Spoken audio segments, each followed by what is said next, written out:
नमस्कार दोस्तों, मेरा नाम रघुवर है। मैं स्वागत करता हूं आपका मेरे channel Indian study and affairs पे।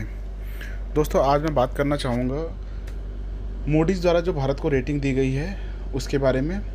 Moody's upgrades India's rating outlook to stable from negative. अब जान लेते हैं मूडीज़ क्या है। मूडीज़ इन्वेस्टर सर्विस ये एक अमेरिकन कंपनी है जो पूरे विश्व की जो अर्थव्यवस्था हैं या कह लीजिए जीडीपी हैं या कि कंट्रीज़ कह लीजिए उनकी रेटिंग जारी करती है।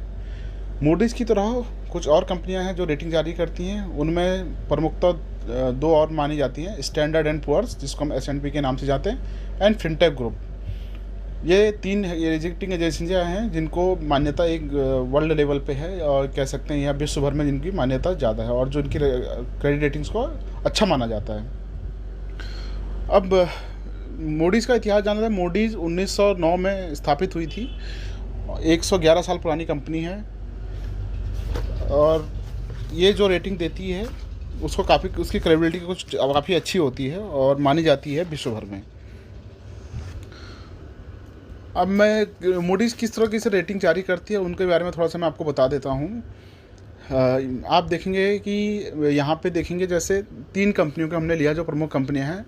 जैसे S&P है वो AAA, A+, AA negative, A positive, A negative, B+, BBB minus और BB+, इस तरीके से रेटिंग देती है। वहीं मूडीज़ जो है वो AAA, AA1, AA2, AA3, A1, A2, A3, BAA2 और BAA3 इस तरीके की रेटिंग देते हैं। अब मूडीज़ ने इस बार जो भारत को रेटिंग दी हो BAA2 से कम करके BAA3 कर दी है। वैसे ही फिनटेक यहाँ पर जो रेटिंग जारी करती है वो AAA, AA+, AA,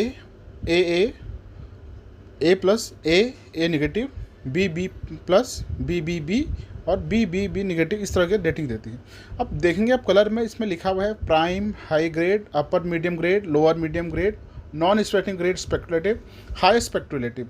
इस तरह के अलग कैटेगरी में रखा गया है जिनको ये क्रेडिट रेटिंग एजेंसियाँ क्रेडिटिंग देती है इसके हिसाब से। आप देखेंगे प्रमुख समाचार पत्रों में ये खबर मिंट ने इसको छापा है कि Moody's affirms India sovereign rating upgrade outlook to stable. उसी तरह बिजनेस स्टैंडर्ड ने भी इसी खबर को छापा हुआ है। अब मूडीज़ का जो डाउनग्रेड का रीज़न क्या है वहाँ पे हमें ये जानना ज़रूरी है। तो मूडीज़ ने कहा है अपने जो नोट प्रेस रिलीज उन्होंने जारी करी है उसमें कहा है उन्होंने कि weak implementation of economic reform since 2017। जैसे 2017 में एक GST हमारे यहाँ पे आया था, तो उसके बाद जो रिफॉर्म्स गवर्नमेंट ने किए थे तो उनको अच्छी तरह से इम्प्लीमेंट नहीं कर पाई गवर्नमेंट, ये मूडीज़ का कहना है। दूसरी तरफ मूडीज़ का कहना है कि relative low economic growth over a sustain period. Moody's दूसरी तरफ ये कहता है कि जो लो इनकम ग्रोथ है ओवर द ईयर जो देखी गई है वो भी एक बड़ा रीज़न है। And a significant decrease in the physical position of the government state. जो गवर्नमेंट एंड स्टेट के बीच एक विवाद रहा रहता है इंडिया में, वो भी एक कारण है। जो फिजिकल डेफिसिट का जो पोजीशन है जो एक प्रमुख कारण है जिसमें रेटिंग कम होने का। Rising stress in Indian financial sector.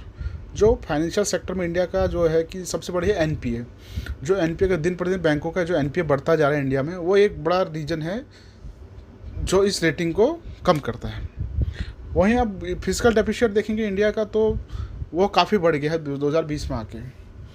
बीच में एक स्टेबल था, अगर अब 18-19 के तक देखेंगे तो स्टेबल था, लेकिन 2020-21 में ये बढ़ गया है काफ़ी, जिससे भारत को नेगेटिव रेटिंग प्राप्त हुई है और उसकी रेटिंग को कम किया गया।